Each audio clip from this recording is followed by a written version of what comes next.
तर गाईज मी हा व्हिडिओ चालू करते आहे आणि झालं असं की बाबा मी अंशुलवर नाही का सकाळपासून चिडलेली, सकाळपासून म्हणजे काल रात्रीपासून तर आज रात्र झाली ना, आज मी व्हिडिओ पण टाकला नाही.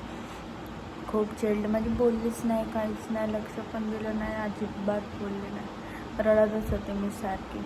आणि आता तो आला आहे तरी पण मी रडतच होती, म्हणजे आता तो बाहेर गेला आहे, तो आला होता तर मग मी सारखी रडत होती.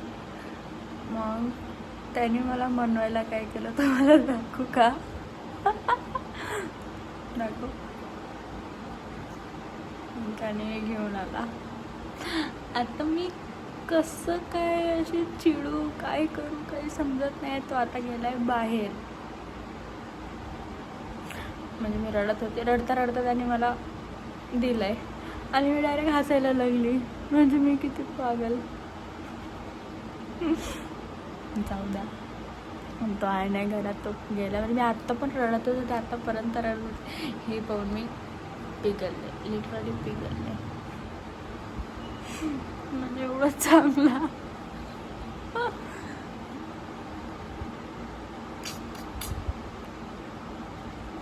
मला खूप असं चांगलं पण वाटत आणि राग पण येतं त्याचं. पण आता हे बघून माझा राग पुरा गेला आणि मी याला खूप जपून ठेवणार आहे. आणि मी व्हिडिओ काढला आहे त्याला माहिती नाही. हा व्हिडिओ तो जेव्हा मी पोस्ट करेल ब्लॉग तेव्हाच बघेल. कदाचित आला तो मी बंद करते.